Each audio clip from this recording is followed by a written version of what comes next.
geni mobat mabit brongot kang swasana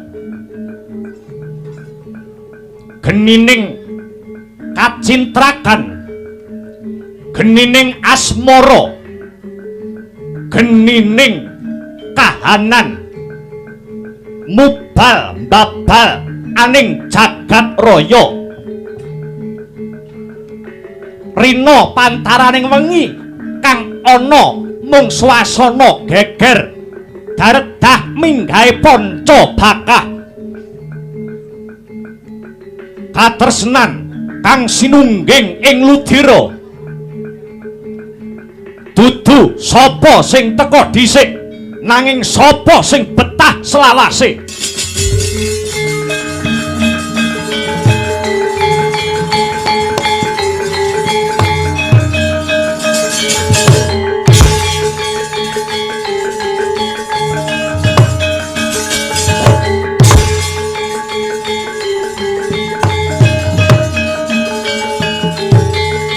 Lah kalah.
Toblas ora ana wong wadon kang kuwawon jiret rasaku kejaba mung sliramu wong ayu.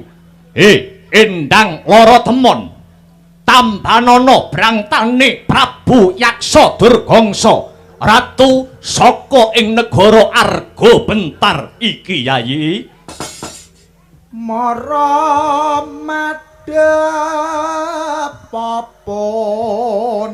kakang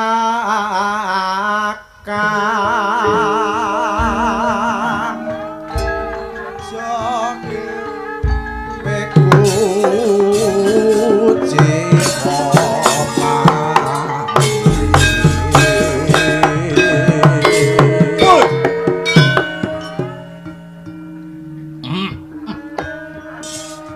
wiwit pucuk rambut nganti jempol sikil babar pisan ora ana gethek cirine. Pancen wong wedok iki nek ayu ki ya ngene iki. Rambute ngembang bakung marake ati bingung, mripate ndamar kanginan gawe ati kepranan. Lambene manggis karengat yen pinuju mesem mangujiwat payudarane. Payudara wewek ning kathok marake sesek. Tak tutuke wong ayu. Sarta duwa kang nandang tresna ya ingsun kang disares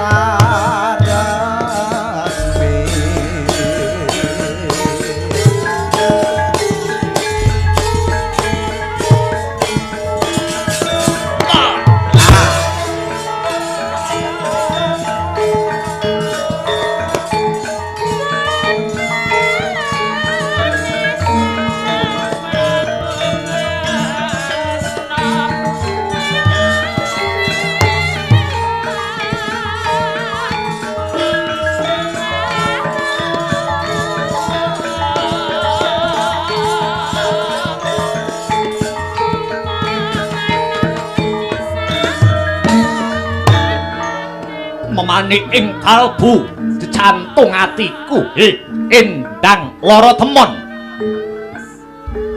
aja mung tansah leledha wong ayu sawangen panjenengan ingsun aku Prabu Yaksa Durgangsa saka negara Arga Bentar ratu saka negara Arga Bentar iki kang bakal nresnani sliramu sakutuwe kowe rabi karo aku kowe dhaup kelawan Prabu Yaksa Durgangsa ora bakal tuwiba aning barang curi nanging bakal tuwiba aning kasur babut ora ketang sak marman tambanono brangtaning pun kakang wong manis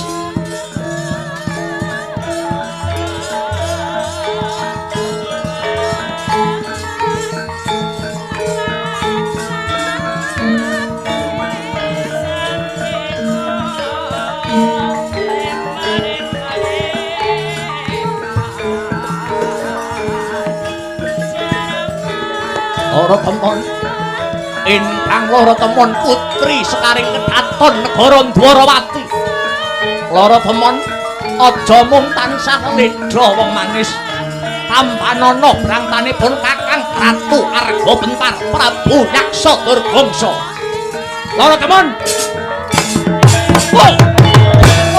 lara temon kowe aja ilang kahayu wah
ayo lara temon aku tresna kowe wong manis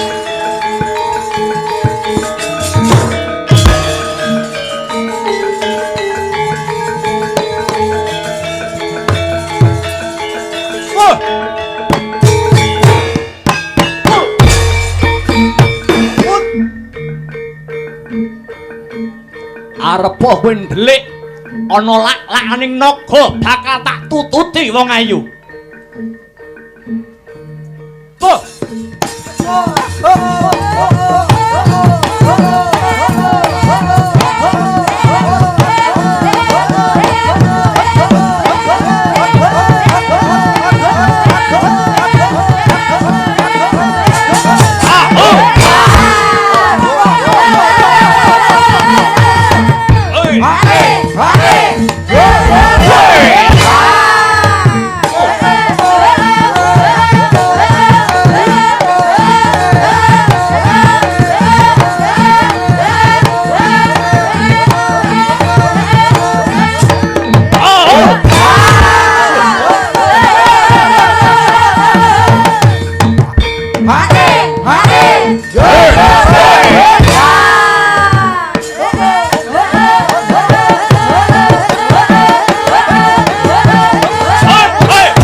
monggo kok.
Sakura rupa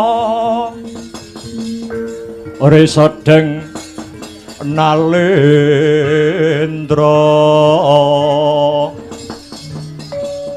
Yaksa halalaku kang malwalya ingkang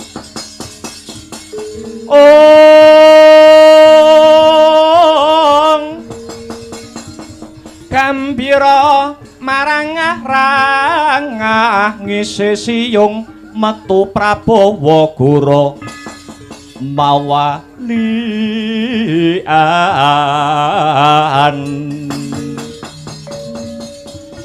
Ditya Durbala rasa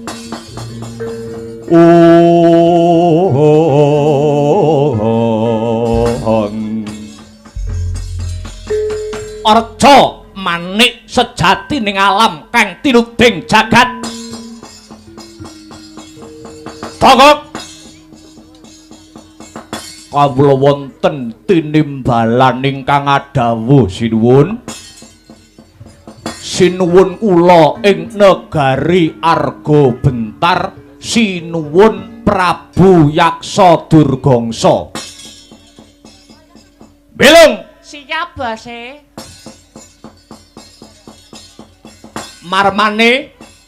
Marmane kowe sak kloron ndak awe adoh ndak awe cerak-cerak saya ndak raketake kawruhanana to Gok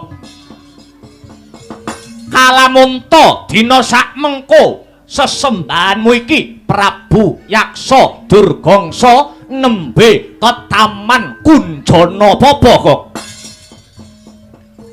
Kunjana Papa. Ya. Keriyen.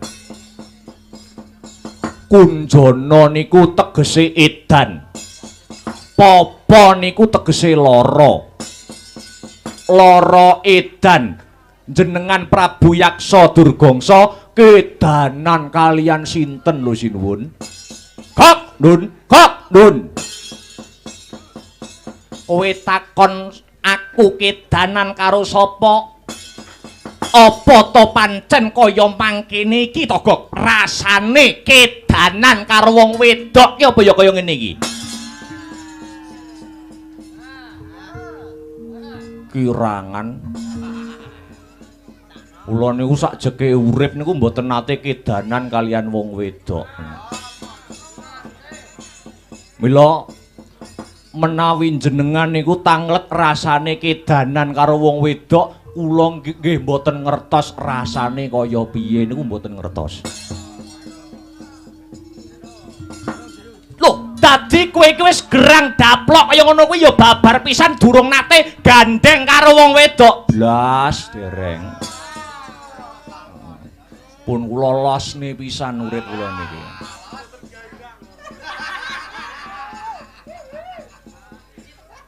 Butuh wong wedok ya tuku ngene ya Kang ya. Selagi ada micet tenang. Pak idoni raimu pisan kowe masaku. Ibadahku kuwati rakatku kenceng kok. Mbok kon micet. Togok pripun kados pundi?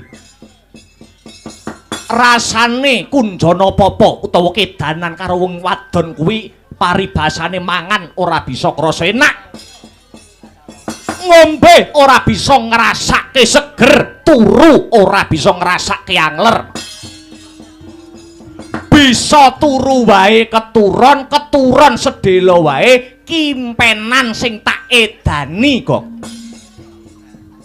Sinten to jane sinten? Ya kuwi Atmaja Pupon utawa anak pupone Nalendra ing Dwarawati. Kang jejuluk Prabu Kresna dene sesilie ya kuwi Endang Lara Temon kok. Endang Lara Temon. Ya pancen bener. Nyun sewu. Menapa dipun keparengaken kula matur sinuwun. Kepiye kok? Cecak nguntal cagak cebol gayuh lintang. Tegese tangeh bisane kelakon. Sababe judo tali mangsa. Karepmu jodo tali mangsa iki kepiye? Jodo tali mangsa niku sampun dipun tata kalian Gusti ingkang Maha Nasa. Nyuwun sewu. Nyuwun sewu. Endang Lara Temon niku senadyan mung sak anak pupon utawi anak angkat. Ning wujute menika Sulistya ing warni kosok balinipun. Kosok baline paduka sinuwun Prabu Yaksa Durgangsa niku sipating raseksa, wujute buta. Niki mengke yen paduka tetep malang-malang kaya perbatang, mentang-mentang kaya gendhewa. Tetep bakal kepengin ngrabi, tetep bakal kepengin jatuh krama kalian Endang Lara Temon. Niku tegese nerak kodrating dewa, saged kena siku dendaning Bathara sinuwun. Togok kados pundi? Aku duweni pangimpen kang kaya mangkono, ya kuwi kepengin sesandingan kelawan memani ing atiku Endang Lara Temon kuwi. Aku duweni dasar, aku duweni wewaton sing kuat, Togok. Lah lajeng dasar paduka menapa, wewaton paduka Prabu Yaksa Durgangsa niku napa? Ngene. Yen kowe Togok teja mantri menggak aku supaya ora jatuh krama utawa ora rabi karo Endang Lara Temon, krana nganggo alesan ya kuwi jodo tali mangsa. Kowe apa ora tau maca sejarah, Gok? Kowe apa ora tau maca sejarah?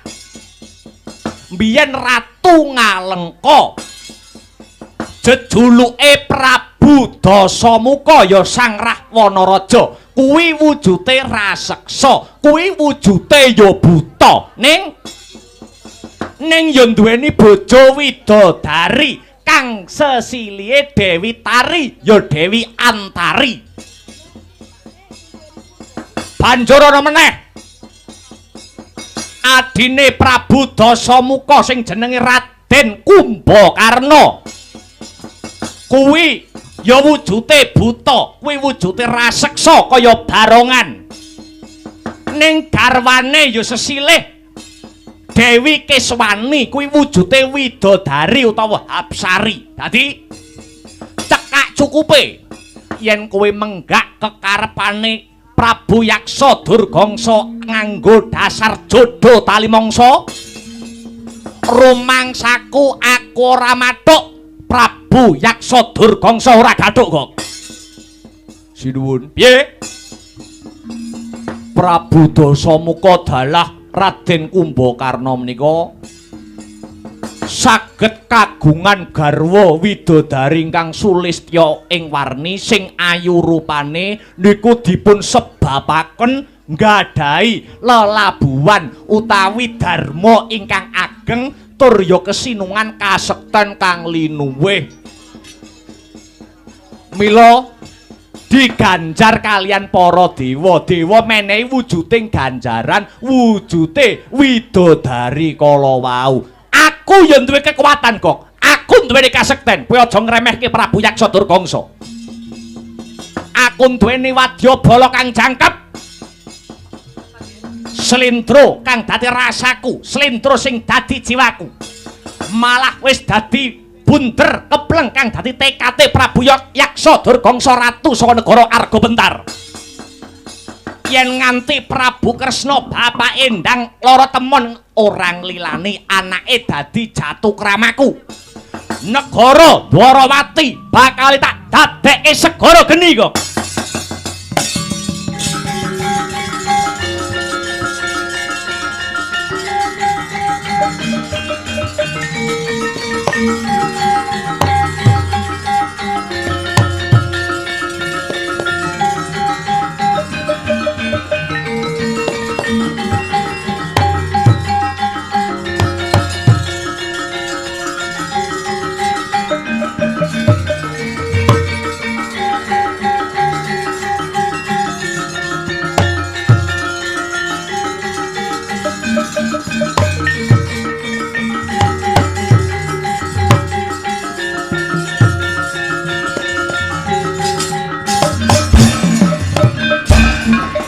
Putra Pandhawa tata gati wisaya ngendriyaksa sara maruta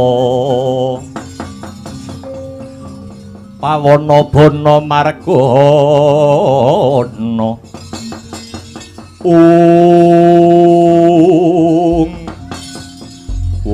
nggih sampun nek mboten kenging kula kandhani nggih sampun. Ingkang baku kewajibane Togog Teja Mantri sampun gugur. Nggih menika elik-elik dumateng jengandika ingkang kula anggep bendara kula awit paduka niku bos kula wonten Argabentar mriki. Wis ora usah nuturi aku, pinter kowe sing dadi ratu kowe. Wis menenga, Kang. Ora usah kakean guneman, ora usah kakean usul, ya. Mengko dipecat merongos lho Kang. Lah ya wis aku melu bose wae. Ya. Wis rek gambar kucing derek wonten wingking. Heeh. Ora susah kakean gunem kang tanpa guna. Bocah Temenggung. Kawula wonten dawuh tinimbalan sinuwun Prabu Yaksa Durgangsa. Budalno wadyabala saka negara Argabentar. Kinen ngluruk marang negara Dwarawati. Waton lanang nyekel gaman. Lading pangirising daging bathok wadahe getih. Saperlu ngebon esuk ande Jawah sore. Ya kuwi mboyong sekaring kedaton negara Dwarawati anak pupane Prabu Kresna ya kuwi Endang Laratemon. Nuwun inggih ngestokaken dawuh sinuwun. Budal dina iki.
Oh, katalah.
budal to padha budal suwi ra metu ayo dibudalne to aja nggur buta-buta jin setan priprayangan dibudalke to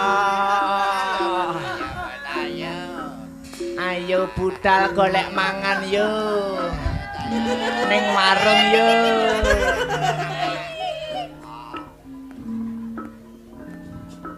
nonton wayang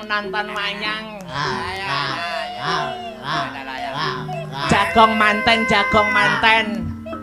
yo do mangan yo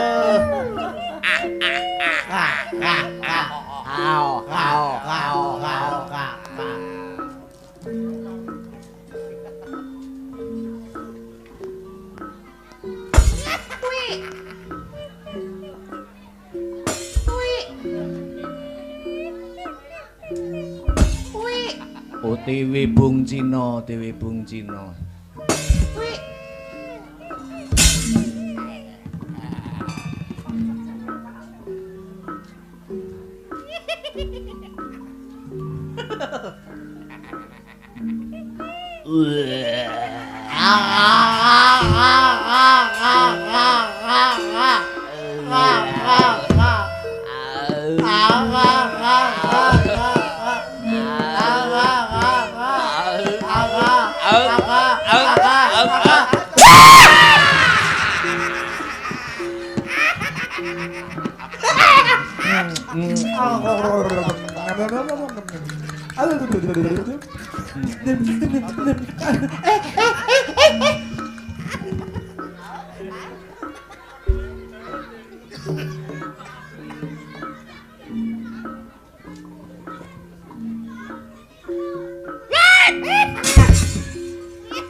Ayo budal yo. Ayo ngger. Aku ora gelem keri aku.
mangkya darajating praja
kawuryan musunyara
sang nar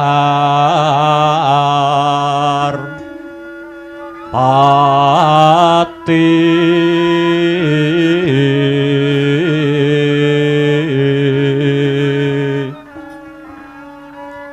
lampah hira alon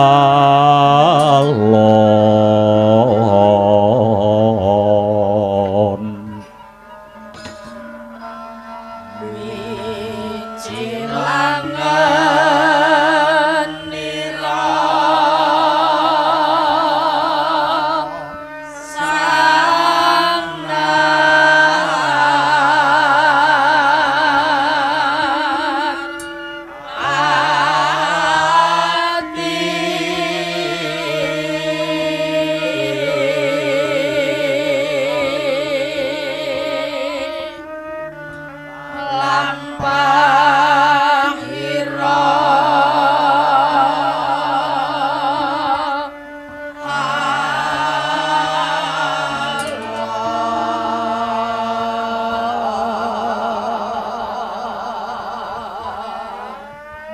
ginarabak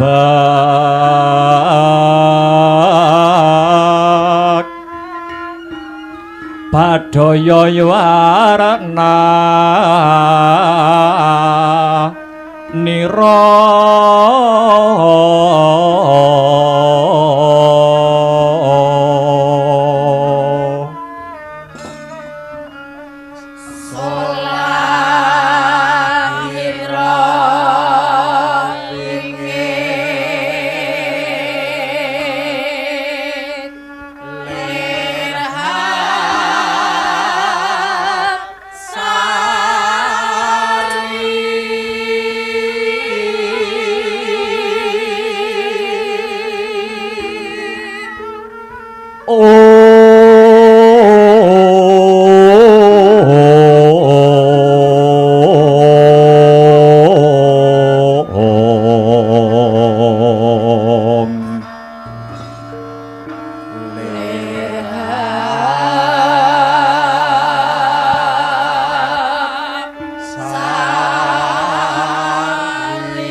Yuwang Suksmana mangadi luwih payungana marang panjenengan ingsun ingkang angka sepisan tan lirwa ngucapake rasa puja puji syukur marang purbaning Gusti kang akarya jagat jalaran ya mung panjenengane kang wis kepareng malimbarke berkah kenikmatan marang para manungsa kang sumebar aning jagat raya kelebu para wargagung ing negara Dwarawati dina sakmengko nganti salaminya anak Anung Anindita bisa mikul dhuwur mendem jero asmane wong tuwa Samba anakku bocah Bagus bocah Sigit bocah Jentara Samba Wisnubrata kawula nuwun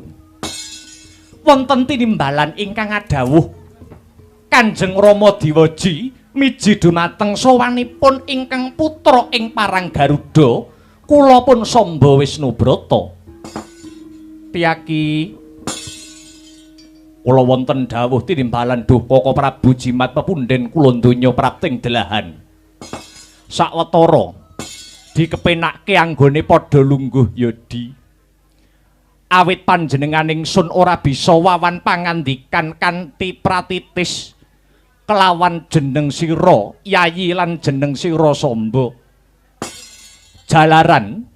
Jalaran ing ripalungguhan sakmengko babar pisan ora nduga mana. Pepundhenmu ing negara Mandura, Kaka Prabu Baladewa ingkang ripalenggahan sakmengko kesdu rawuh ana madyaning Praja Dwarawati. Kranten wis padha sawetara anggone lelenggahan, pun Rama bakal manembrama marang rawuhe pepundhen ing Mandura ya Samba Wisnubrata. Nok-non nggih.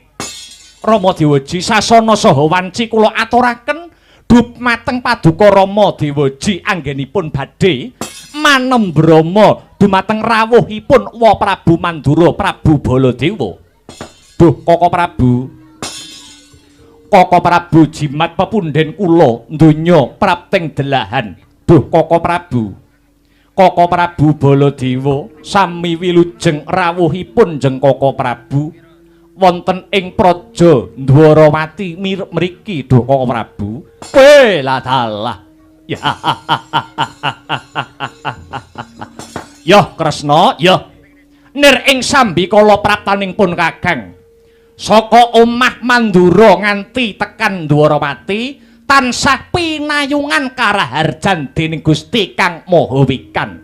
Satemah lulus raharja praptaning pun Kakang ing Mandura ora ana alangan sawiji apa Yayi.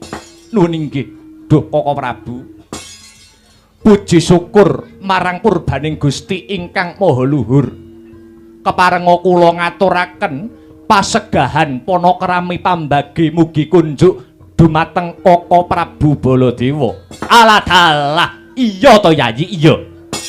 Dahat katedha kalingga murda seh panakramine Yayi Prabu Harimurti kang rumentah marang kakangmu Mandura iki.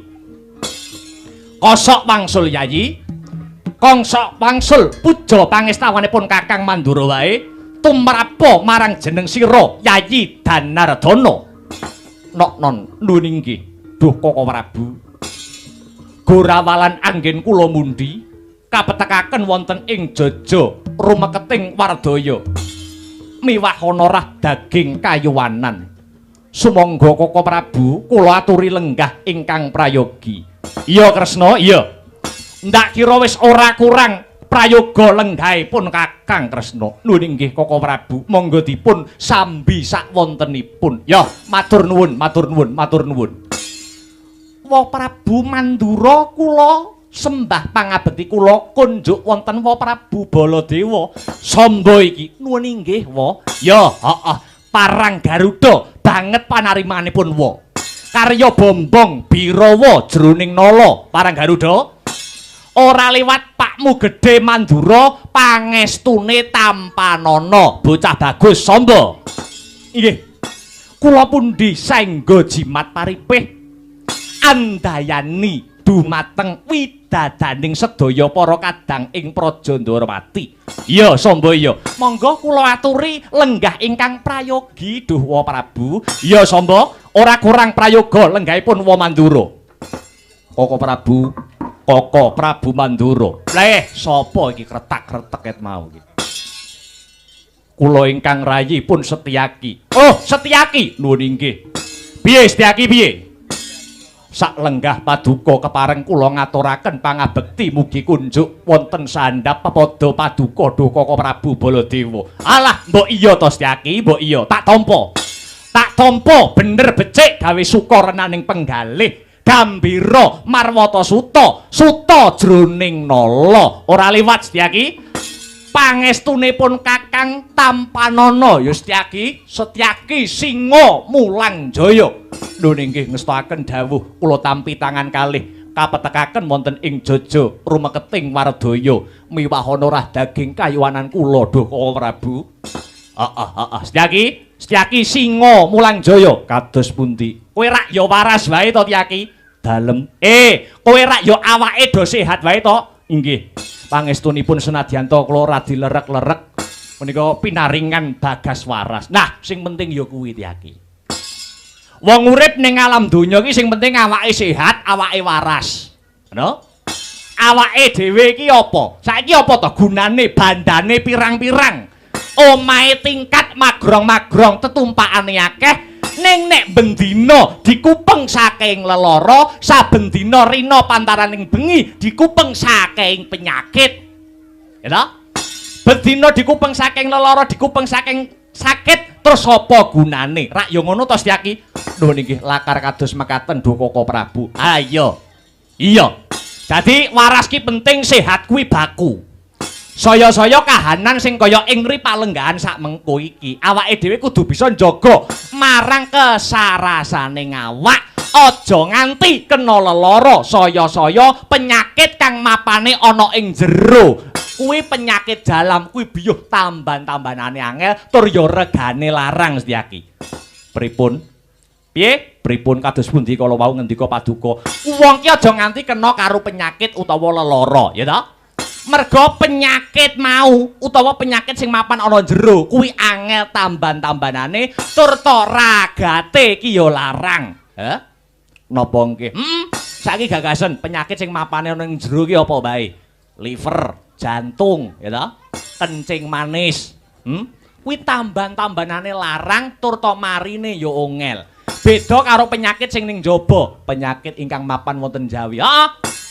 Gatel, gudiken, kadasen, panu, kutilen. Wong gudiken, wong kadasen kuwi tambane mayar, tambane murah, dikukur wis cukup, ngono. Beda karo penyakit jero, mekaten Duh Koko Prabu. Iki kena kanggo patuladan, iki kena kanggo kesimpulan Tyaki. Kesimpulan kados pundi? Apa-apa iki nek manggone ana ing jero, manggone ana ing dalam, kuwi mesti regane luwih larang. Oh, mangkaten. Heeh. Conto malih napa? Conto neh insinyur karo kondektur. Insinyur kuwi sekolahe larang, sekolahe dhuwur. Sing dienggo kerja mapane ana ing jero, mapan ana ing otak. Mula bayarane kuwi luwih larang tinimbang kondektur. Ngaten. Heeh. Iki kena kanggo patuladan, kena kanggo kaca benggala. Apa-apa iki nek manggone mapan ana ing jero, iki kena diarani luwih larang ketimbang sing mapan ana ing jaba. Kula tetep mboten pitados, Setyaki mboten percaya. Lho, lah kok ora percaya ki nganggo dasar apa, nganggo wewaton apa? Conto sing mriki wonten niku napa? Piye? Conto sing mriki wonten niku napa? Contone jarike pesinden. Nggih. Hah? Jarike sinden iki tak etung pol ngetepol paling larang 250. Sing dijariki po entuk 250. Hah? Nek wonten kedadosan kok sing dijariki luwih murah timbang jarike jero wis bosok ngono. Bosok koklok dirubung laler ngilani. Wo, inggih. Inggih. Iki kena kanggo kaca benggala. Apa-apa ki sing ning jero regane luwih larang. Piye, bojomu rak ya sehat to Dewi Warsini? Nggih. Pinaringan pangestunipun Koko Prabu, nggih. Pinaringan kesarasan. Anake anak kula. Ya, nggih pangestunipun nggih ginanjar kawilujengan. Anakmu kae pira to ki? Dalem. Anakmu kae pira? Nembe setunggal Koko Prabu. Oh, isih siji kae. Nggih. Tole ki nak lanang to. Pripun? Tole ki nak lanang to. Temputi-pundi nek tole niku nggih lanang. Nek wedok niku nduk. Oh, iya. Sapa jenenge kok lali aku? Namanipun inggih punika anak kula nuwun inggih pun Songo. Sapa? Songo. Peh apik men lehmu ngekeki jeneng anak. Songo. Songo ki nek cara nggonku Mendura ki kiyu-kiyu lho ya ki. Nggih. Kiyu-kiyu empuk jeru cerot ngono kae. Ngaten Asma Kinarya Japa, jeneng kuwi minangka dongane wong tuwa marang anak. Songo kuwi wilangan sing paling gedhe dhewe. Aku ngerti, Yaki. Aku ngerti kekudanganmu marang anakmu Songo kuwi bisa taruna ngungkulana bapa. Nuwun inggih Duh Koko Prabu. Kekudangane wong tuwa marang anak iki mesti apik, kekudangane wong tuwa marang anak iki mesti becik. Nggih. mesti apik, ora ana kok upamane. Upamanipun kados pundi? Upamane anake lanang. Dilalah nyuwun sewu, rupane ya rada elek. Nek mesti ngudangi wong tuwa marang anake mesti ngudang sing apik, ngudang sing becik. Le, anakku bocah bagus. Muga-muga besok gedemu bisa miguna tumrap nusa bangsa lan agama. Muga-muga gedemu besok bisa dadi pejabating negara kang bisa mranata marang para bebrayan agung. Lho, kuwi kudangane wong tuwa marang anak ki ngono kuwi mesti apik. Nuwun inggih. Ora ana kok ngudang anake lanang kok. Le cah elek. Muga-muga sok gedemu dadi maling. Kuwi ora ana. Oh, ngaten nggih Koko Prabu. Heeh. Upamane anake wedok. Nggih. Anake wedok ya rada elek, wong yo mboke elek. Nggih. Mesti ngudange ya mesti apik, ngudange mesti sae. Heeh. Nduk Cahayu, muga-muga besok gedemu bisa miguna tumrap nusa bangsa lan agama senadyan kowe wong wedok aja nganti kalah karo bocah lanang-lanang kuwi. Kowe dadi wong wedok kudu iso mandireng pribadi, bisa dadi wong wedok sing ngarumke asmane wong tuwa. Kekudangane wong tuwa ki ngono kuwi mesti nyang anak. Nggih. Ora ana kok procot metu wedok kok dikudang. Nduk anakku cah elek. Muga-muga sok gedemu dadi begenggek. Ora ana ngono kuwi. Oh, mboten wantun. Heeh, ora ana. Sajroning sewengi tamu mono 200 mamane. Mboten angsal. Ora enek. Dadi kekudangane anak kuwi mesti apik, mesti becik. Tur to jenenge anak kuwi ya penting kaya kowe kuwi jenenge anak songo-songo kuwi wis pas wis matuk kuwi wis gatuk. Nuwun inggih Koko Prabu lakar kados mekaten. Heeh, apik anakmu songo-songo. Nggih. Dadi ambak mung jenenge anak kuwi ya nganggo patokan, ya toh? Tembunge Jawa asma kinarya japa. Dadi aja ngawur. Mboten kenging ngawu-ngawu gawar. Ora kena ngawur. Jenenge anak iki kudu nganggo petung sing genep, kudu nganggo ditraju kanthi permati. Nuwun inggih. Aja kaya tanggaku kae. Sinten? Tanggaku Lekno supir kol. Nggih. Kowe duwe anak ceprot lanang jenenge sapa? Jenenge Kacuk Hirnawa. Apa ya apik ngono kuwi, Anak jenenge Kacuk Hirnawa. Nggih. Ana neh. Sinten? Bu Endang tukang londre nggure omah. Nggih. Kowe duwe anak wedok jenenge ya elek, jenenge ora apik. Sinten? Mosok jenenge Nunuk Ndrati kuwi apik. Apa apik ngono kuwi? Ya nek ora tabrakan, nek nganti tabrakan, ha. Kacuk Hirnawa ka kidul, ya toh. Nunuk Ndrati ka kolor tabrakan mak bres. Enek wong alok, sapa sing tabrakan ki lho? Kacuke Pakno tabrakan karo nunuke Bu Endang. Lah ngono kuwi. Piye ngono kuwi? Kene tabrakan kerep lho, mlebu metu lho. Apa ya nek tabrakan kok kerep lho. Lah ya kuwi kena kanggo patuladan ya ki. Wis, kapan-kapan ya ki. Nek ana wektu kang mirunggan, wektu sing ngomber jagongan karo aku, peh aku nek jagongan karo kowe rumangsa aku tek iso gayeng gumarenggeng. Ora krasa suwi-suwi asbak iso kebak dhewe. Nggih, ngestokaken dawuh Koko Prabu. Koko Prabu. Piye Kresna? Sak sampunipun asat punang riwi, tumata punang Guswa. Satata lenggahipun sumangga kula atur radi majeng lenggahipun. Bares mawon.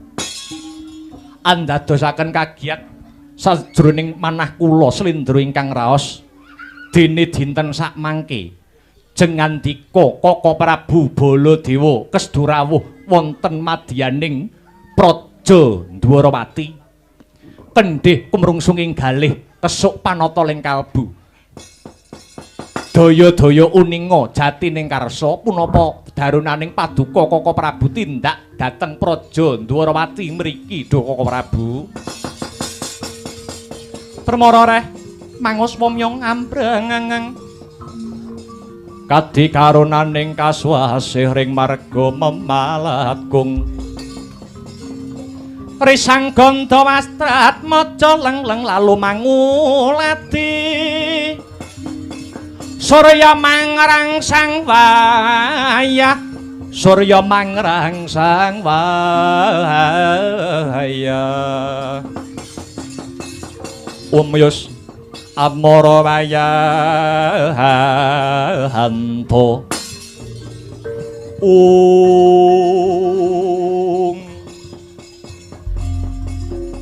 Kresna, kula wonten dawuh.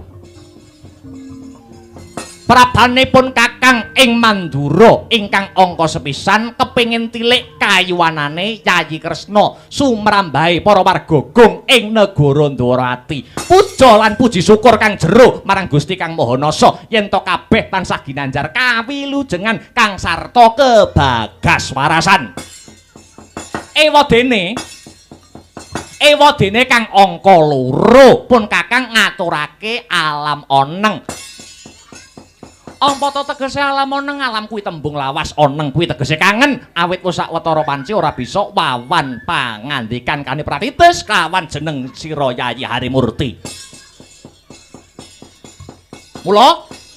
Mula janjane ngono pun Kakang ya kepengin nalikane pun Kakang miyos siniwaka ing kraton Praja Negara Mandura. Wekasane Yayi Kresna tilik sambang ana ing Praja Mandura. Ning mbok menawa kepinginanipun Kakang iki sakjeke urip ora bakal kelakon Kresna iki kok iso ndayoh ning Mandura ki ora enek critane. Jalaran ana sejarah Yayi Kresna sakjeke urip ora bakal kelakon, wis sumpah Yayi Kresna sing disekseni jagat raya sak isine. Nalikane jaman adiku sing tak tresnani Kresna isih jaman dadi Narayana, jaman sliramu Yayi isih dadi begal, isih dadi kecu, isih dadi rampok. Lan sak panunggalane biyen kowe tau nyilih pusakane pun Kakang. Nembung bakal nyilih ya kuwi wujute Kyai Nenggala kinarya mateni Ratu Angkara Murka saka negara Ndwarawati Purwa kang jejuluke Prabu Menari Singa. Ning sak ngertiku kowe iki mbiyen isih maling. Temahan ora tak silihi pusaka Nenggala ning malih kowe tak unek-unekke entek amek kurang golek paribasane. Kowe tak unek-unekke nganti Yayi Narayana kewetu tumbunge sumpah. Duh Koko Prabu, menawi mboten kula dipun ampili wujudipun Kyai Nenggala, mbok inggih sampun nanging paduka sampun ngantos ngunek-ngunekaken dhateng kula. Kula niku ngampil wujudipun pusaka Kyai Nenggala lahir batin kinarya pados kamukten supados boten ngacik kawibawanipun Koko Prabu ing Mandura. Seksenana jagat sak isine kula sakjeke urip kula mboten badhe sowan kang sarta ngambah negara Mandura. Wiwit dina kuwi Yayi Kresna ora gelem dolan ngulon. Ngono. Duh Koko Prabu, piye Kresna? Klemben-klemben roti-roti. Biyen-biyen saiki. Sampun boten usah dipun rembak perkawis menika, monggo sami wangsul kados wingi uni. Iya Kresna iya. Syukur sekethi jumurung yen pancen kaya mangkono. Lah sabanjure Kresna, aku bakal nyatake, Baladewa bakal nyatake ya kuwi kabar kang sumebar. Pawarta kang warata, kembang rawat-rawat ujare Mbok Bakul sinambiwara, pawarta kang binandung ing karna. Yen to anakmu si Siti Sendari nggone bebrayan, nggone omah-omah karo si Abimanyu, ki sajake kok ora atut, tegese ora bisa urip rukun. Jalaran apa? Jalaran anggonmu ngrabekke si Siti Sendari kelawan si Abimanyu ki durung genep sepasar. Durung genep sepasar mantene lanang lunga saka omah, ora let suwe mantene wedok ya lunga saka Ndwarawati. Lah iki lho. Nuwun inggih Duh Koko Prabu. Lah iya. Upama biyen Yayi Kresna ki manut karo pun Kakang, manut pun Kakang Baladewa. Kedadiane mesti ora kaya mangkene. Ha wong biyen iki karepku Siti Sendari tak rabekke kelawan si Burisrawa. Ning nyatane apa? Nyatane menungso ki tipake padha lonjong ning atine ora golong. Yayi Kresna malah ora gagas pun Kakang. Yayi Kresna babar pisan ora nggape pun Kakang ing Mandura. Nuwun inggih Duh Koko Prabu. Sak menika jamanipun sampun benten kalian kula lan panjenengan. Sak menika jamanipun sampun kuwalik. Kebo nyusu gudel tegese wong tuwa niku manut kekarepane si anak. Pramila saking menika wis Kresna wis. Perkara kuwi ora bakal tak rembug. Lah, aku krungu kabar maneh. Aku krungu pawarta maneh, Kresna. Kiblat 4 5 pancer. Jare saklungane anakmu wedok si Siti Sendari, kowe duweni anak angkat utawa anak pupon. Kowe duwe anak pupon, kowe duweni anak angkat. Apa bener pancen kaya mangkono? Kuwi kabar sing bener apa kabar sing kabur, Kresna? Nuwun inggih punika kabar ingkang leres. Jenenge sapa? Nuwun inggih punika sesilih Endang Lara Temon. Musik. Kabar kowe duweni anak wedok si Lara Temon ki jare ayune kaya dene widodari darat. Nuwun inggih lakar kasinggihan Dukaka Prabu. Lah, kabar sing kaya ngono kuwi mau keprungu nganti negara Ngastina. Keprungu saka negara Ngastina. Yayi Prabu Duryudana ing negara Ngastina. Mula Kresna. Mula Yayi Prabu Duryudana ing negara Ngastina nyambat marang pun Kakang supayane ngebon-ngebon esuk ngudan-udan sore nglamar marang putramu putri si Endang Lara Temon. Bakal didhawuhke kelawan putrane Yayi Prabu Duryudana sing jenenge Lesmana Mandra Kumara. Piye? Upama Yayi Kresna besanan karo wong Ngastina ngono mathuk apa ora Kresna?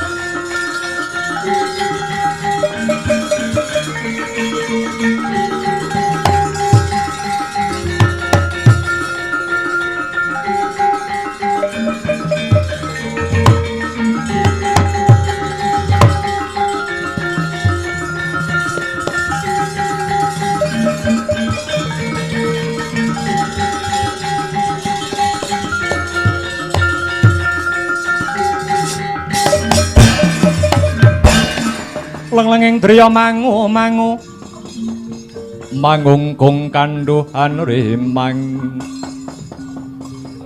lerlena tanpa kanin ing lerlena tanpa kanin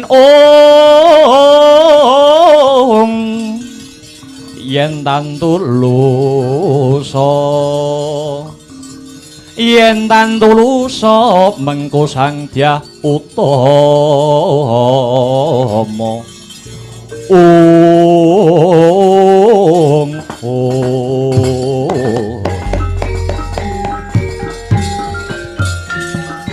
lagi colawan sabda ora kang sumewa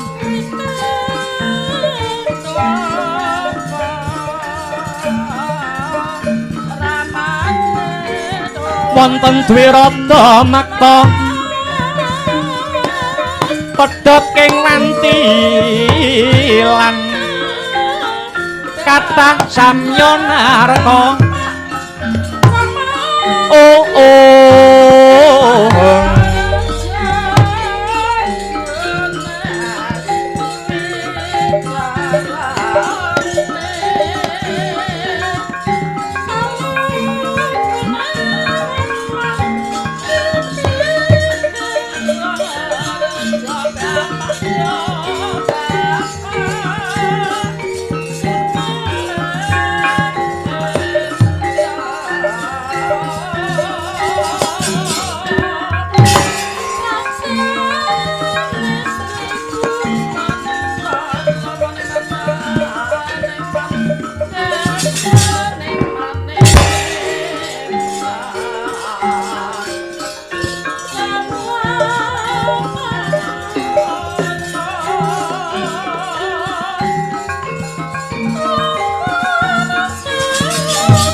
Yayi Tyaki Singa Mulang Jaya wonten dawuh Dukaka Prabu ana parigawe apa sak rampunge jeneng sira Yayi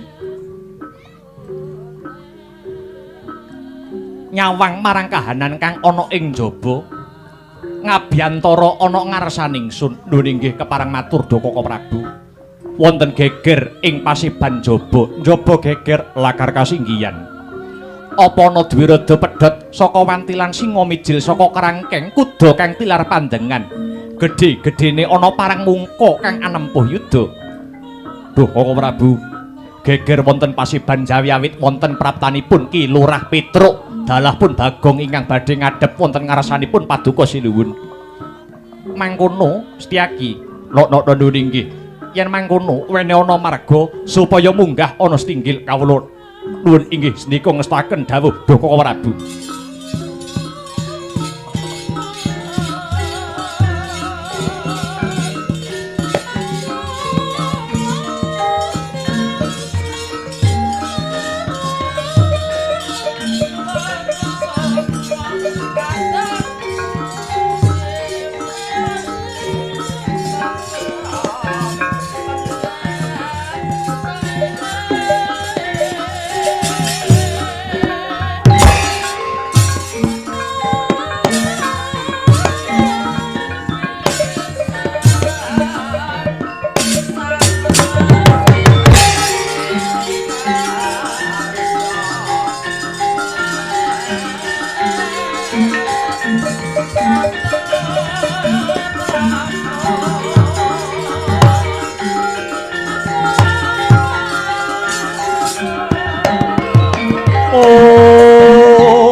Sigara bala kang tumingal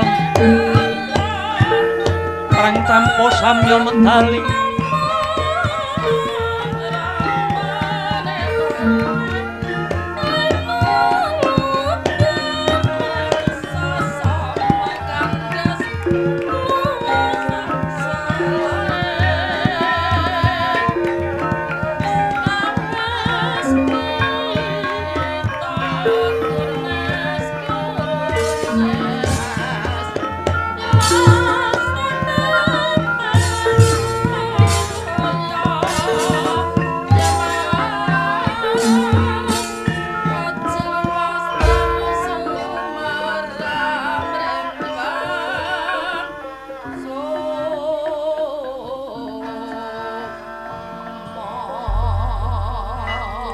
palugon laguning lekas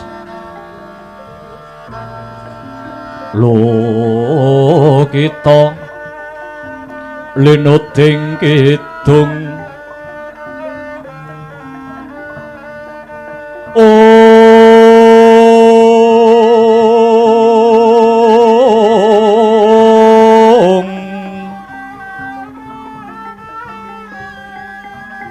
kadung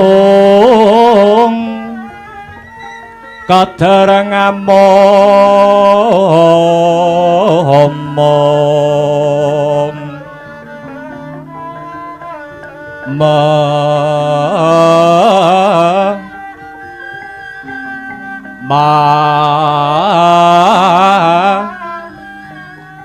ngun manah rahayu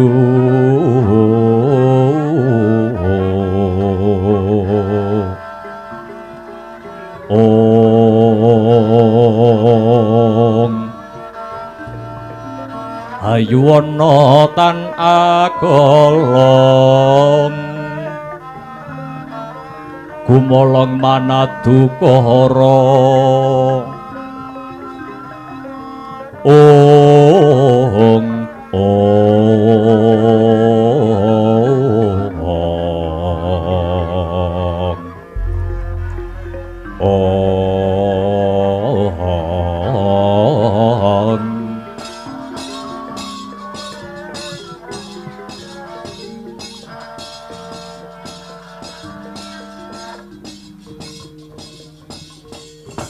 ya jagat dewa Bathara ya jagat Pangestungkara Iki tak sawang kaya praptaning Petruk kantong bolong kang abiyantara sowan aning Stinggil Praja Dwarawati.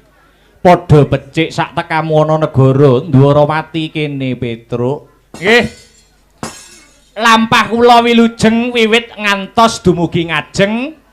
Pangestu paduka sinuwun Prabu Kresna ingkang kula ajeng-ajeng supados murakapi tumrap anak kula ingkang bajeng supados laris lan pajeng anggenipun bakul kajeng. Oh iya. Anakmu ki ya putuku dhewe. Nggih no. Mosok lali. Bareng kula ngaturaken kunjuk sembah bekti dumateng sinuwun ing Dwarawati. Iya iya. Banget panarimaning sun karya Birawa jroning nala bungah gambira marwata suta ora liwat Petruk pangestuku tampanana ya kantong bolong. Nggih. Kula tampi tangan kula kalih kula pundi ing pasundulan munggi andadosaken cahya murcahya. Sinuwun. Iya. Piye? Bojomu Purantawati kirak ya padha sehat to. Nggih, pangestunipun pinaringan bagas waras sinuwun. Lah ya syukur. Arep dikaya ngapa lan kepriye? Kae iki ya anakku wedok. Nggih, kula nggih ngrumangsani kok. Petruk niku wong sing ketrima uripe. Arepe dapure Petruk niku elek, kula menika duwe bojo sing ayu rupane. Dasare anak ratu Dwarawati Prabu Sri Bathara Kresna. Nyuwun sewu, sampeyan mboten isin to duwe mantu kaya Petruk niki. Ora Petruk babar belas aku ora isin. Lah nggih, alhamdulillah. Upama sampeyan kok isin duwe anak mantu Petruk, anak sampeyan Purantawati, kula wangsulne kula ikhlas mboten napa-napa kok. Ora apa-apa ki rak kowe to. Ha wong wis remuk arep mbok balekne lho. Bagong padha becik sak tekamu. Nggih, wilujeng niskala pangabekti kula katur sinuwun. Ya, wis ndak tampa tiba sepadha-padha. Truk, apa? Iki mosok belas renek suguhan to. Suguhan pirang-pirang kaya ngene ratu sekelas Dwarawati ya suguhan pirang-pirang. Rokokku rong enek jatahe rokokku. Yongko metu engko. Petruk, dalem mestine rak ana wigati. Ndak sawang tekamu ana Dwarawati sumengko pengawak bojro. Bojro kang mawa gita kang amengku gati. Mula kang saka mangkono mumpung ana wektu kang mirunggan maragage. Matura marang panjenenganing sun kantong bolong. Nggih, nyuwun sewu. Sowan kula ngganggu ingkang sami lelenggahan. Punten dalem sewu. Nggih. Kang sarta menawi wonten kiranging tata krama kang sarta yuda negara Petruk nyuwun pangapunten. Wong kula menika nggih boten asring sowan wonten ing Praja Dwarawati. Iya, ora dadi baya pangapa. Lah banjur ngaten. Menawi jamakipun tiyang luhur Petruk menika dados duta. Ning gandeng mung sak Bapak Semar kula cekap dipun kengken ngaten mawon kalian Bapak. Kowe dikongkon apa karo bapakmu Semar Petruk? Ngaten. Critane ngaten. Bapak niku rak duwe anak anyaran. Anak anyaran. Nggih. Sakliyane kula Mas Gareng kalian Dik Bagong niki anak anyaran utawi anak pupon sing jenenge Bambang Senet. Bambang niku sing bedhug. Niku. Nggih pun sawetawis dangu anggenipun ngabdi teng bapak. Nggih to? Dikongkon ngalor ya ngalor, dikon ngidul-ngidul tah niku nak sregep jane. Utun. Bambang Senet. Nggih. Karepe nggih pengin kaya bapake karepe lah gandeng lari menika sampun ngancik diwasa, mutah dumateng Bapak Semar. Pengin nambut silaning akrami. Lah ingkang tinuju boten sanes, sing dituju boten liya, putra jengandika sinuwun ing Dwarawati ingkang asesilih endang lara temon. Nah kula niku nganti gumun. Kula niku nganti gumun setahun jembleng serendeng kali adik kula Senet niku.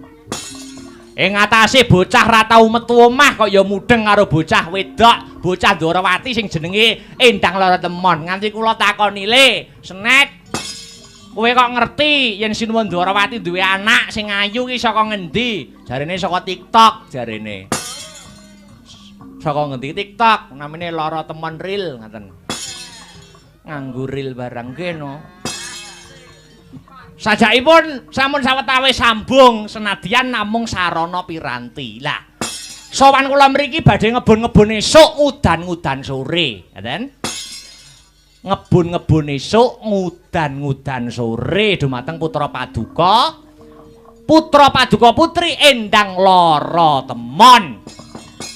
Sageta Kajatukrama kalian adik kula pun Bambang Senet cekap semanten atur kula mugi-mugi dipun tampi kalian sinuwun ing Ndorowati.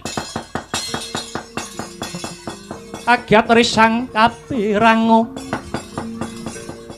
rinangkul kinempet kampit. Duh sang retnaning bawana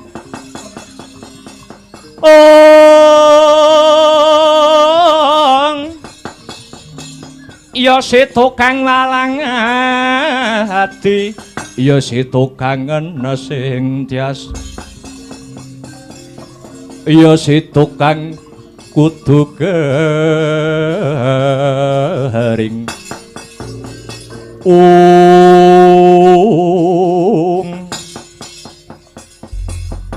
Yayi Kresna wonten dawuh Doko Prabu babar pisan ora ndugamana yen to tekane Baladewa kelawan tekane si Petruk padha karepe padha niate ya kuwi bakal nglamar putramu putri si Endang Lara Temon nuwun inggih lakar kados mekaten Doko Prabu mula kang saka kuwi aku njaluk wanci sedhela wae aku njaluk wektu sedhela wae aku tak jagongan karo Petruk sumangga Doko Prabu. Petruk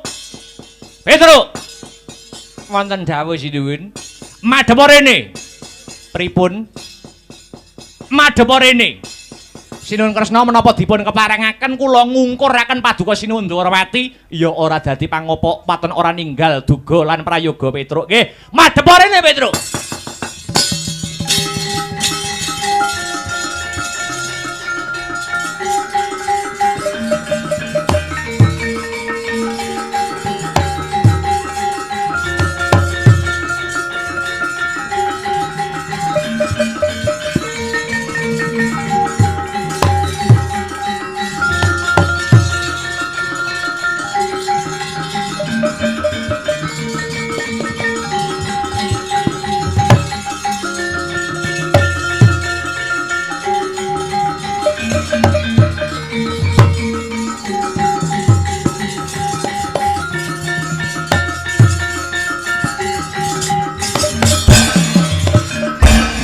Semangka hanggra sesumbar lindu bumi gunjing gumaludo guntur ketuk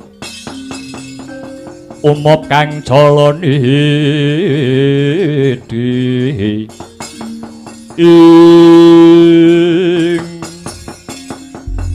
Petruk wonten dawuh sinuwun Mandura lekno mripatmu jerengen gobokmu waspadakno aku sapa nggih kula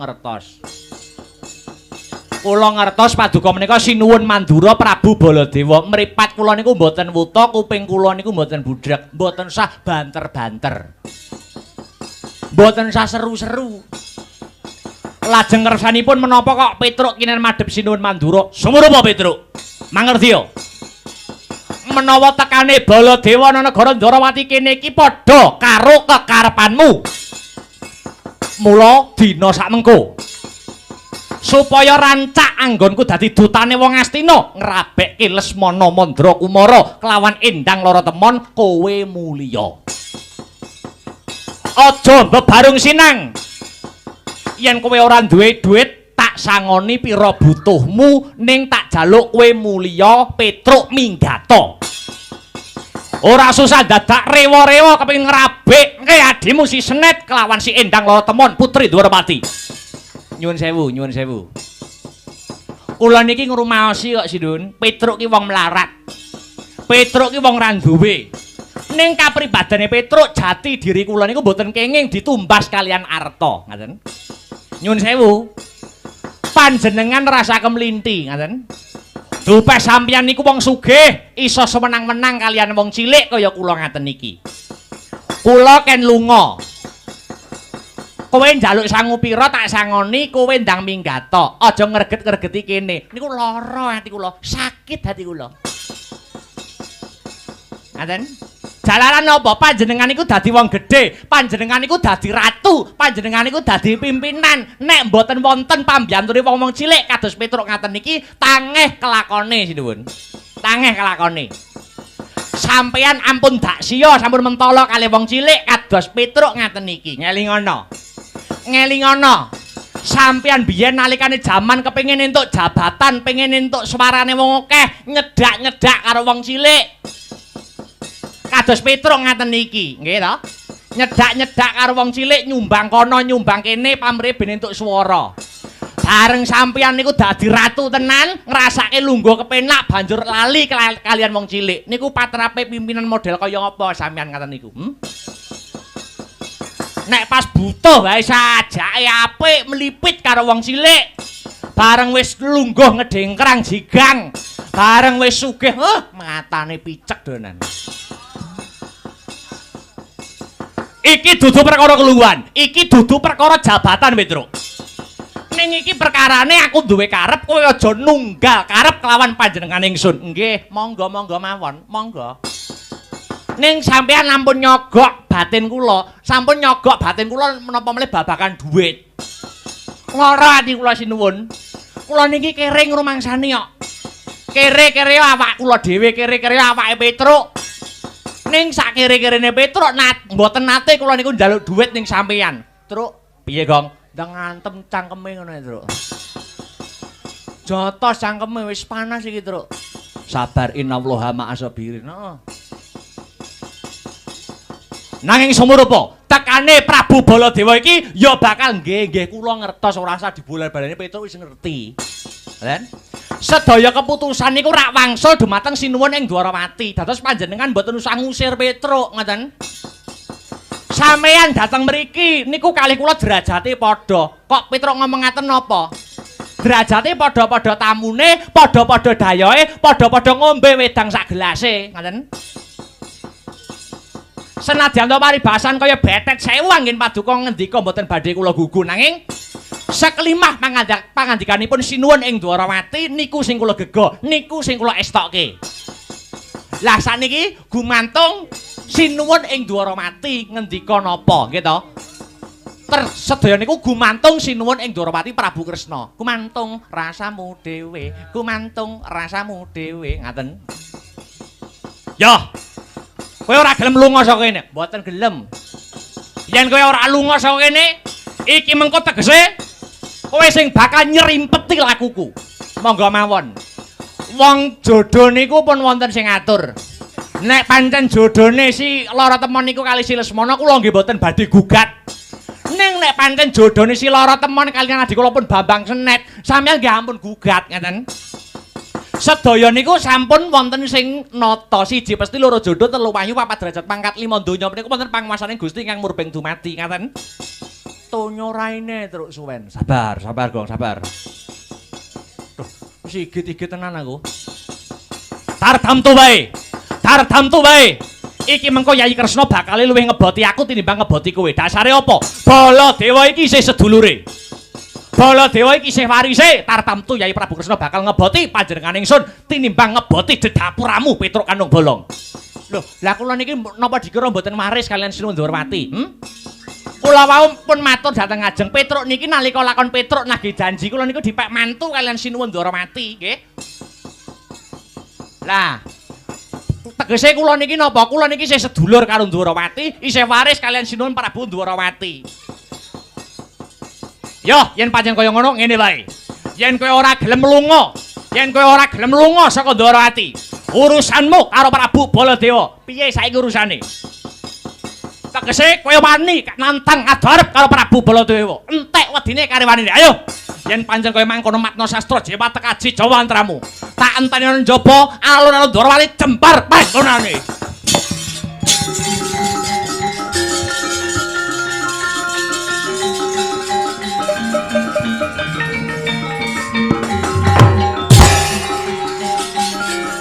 nantang. Metu Gang.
Angodare tiasrari wutara wedherawat wati wedi lamun kauningahan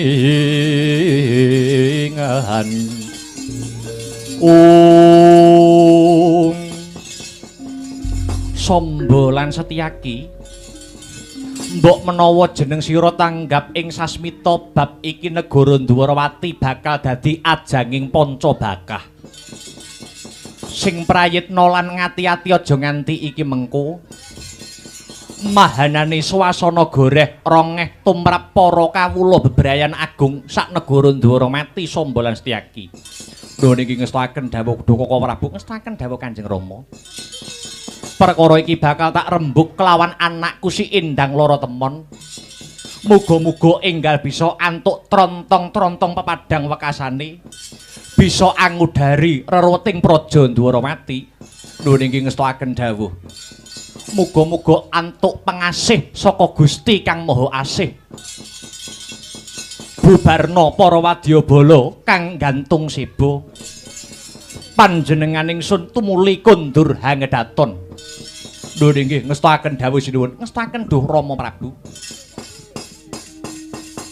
Lah ing kono ta wau sampun paripurna pangandikaning Sang Katong giya mandhap saking Dampar Denta tumuli kondur hangedaton arsa minggah ing sanggar pamujan bawane Sang Nalendra yen Cinandra kaerang-erang katon wibawa.